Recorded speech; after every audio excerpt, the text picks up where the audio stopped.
The wind was a torrent of darkness among the gusty trees. The moon was a ghostly galleon tossed upon cloudy seas. The road was a ribbon of moonlight over the purple moor, and the highwayman came riding, riding, riding.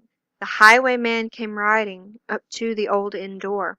He had a French cocked hat on his forehead, a bunch of lace at his chin, a coat of the claret velvet, and breeches of brown doe skin. They fitted with never a wrinkle. His boots were up to the thigh, and he rode with a jewelled twinkle, his pistol butts a twinkle, his rapier hilt a twinkle, under the jewelled sky. Over the cobbles he clattered, and clashed in the dark inn yard, and he tapped with his whip on the shutters, but all was locked and barred.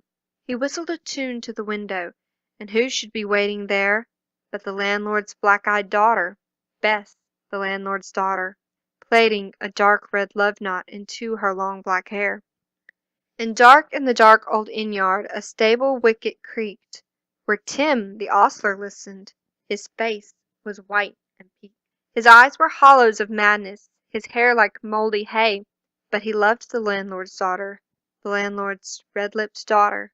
Dumb as a dog he listened, and he heard the robber say, "One kiss, my bonny sweetheart, I am after a prize to-night, but I shall be back with the yellow gold before the morning light. Yet if they press me sharply, and harry me through the day, then look for me by moonlight, watch for me by moonlight. I'll come to thee by moonlight, though hell should bar the way." He rose upright in the stirrups. He scarce could reach her hand, but she loosened her hair in the casement. His face burnt like a brand. As the black cascade of perfume came tumbling over his breast, he kissed its waves in the moonlight. Oh, sweet black waves in the moonlight! Then he tugged at his reins in the moonlight, and galloped away to the west.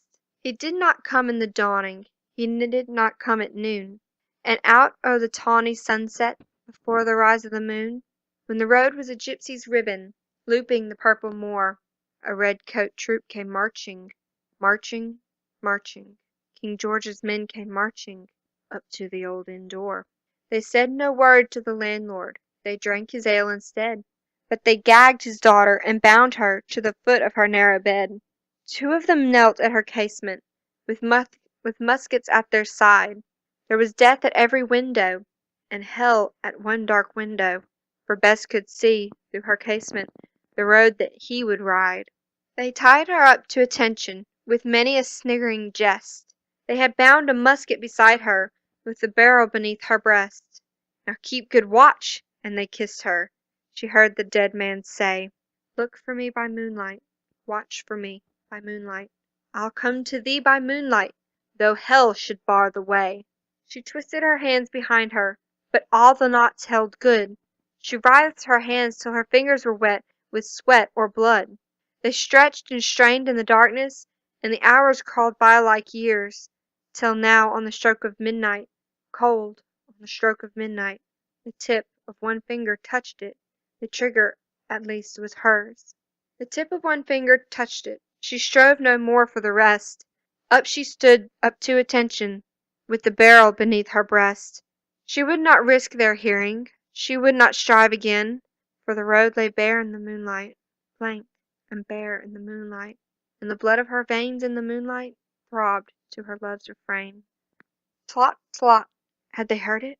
The horse hoofs ringing clear? Tlot, tlot! In the distance. Were they deaf? Did they not hear? Down the ribbon of moonlight, over the brow of the hill, the highwayman came riding, riding, riding. The redcoats looked to their priming. She stood up, straight and still. Tlot, tlot! In the frosty silence. Tlot, tlot! In the echoing night. Nearer he came, and nearer. Her face was like a light. Her eyes grew wide for a moment. She drew one last deep breath. Then her fingers moved in the moonlight. Her musket shattered the moonlight, shattered her breast in the moonlight, and warned him with her death. He turned. He spurred to the west. He did not know who stood, bowed, with her head o'er the musket, drenched with her own red blood. Not till the dawn he heard it. His face grew grey to hear how Bess, the landlord's daughter, the landlord's black-eyed daughter, had watched for her love in the moonlight, and died in the darkness there. Back he spurred like a madman, shrieking a curse to the sky, with the white road smoking behind him and his rapier brandished high.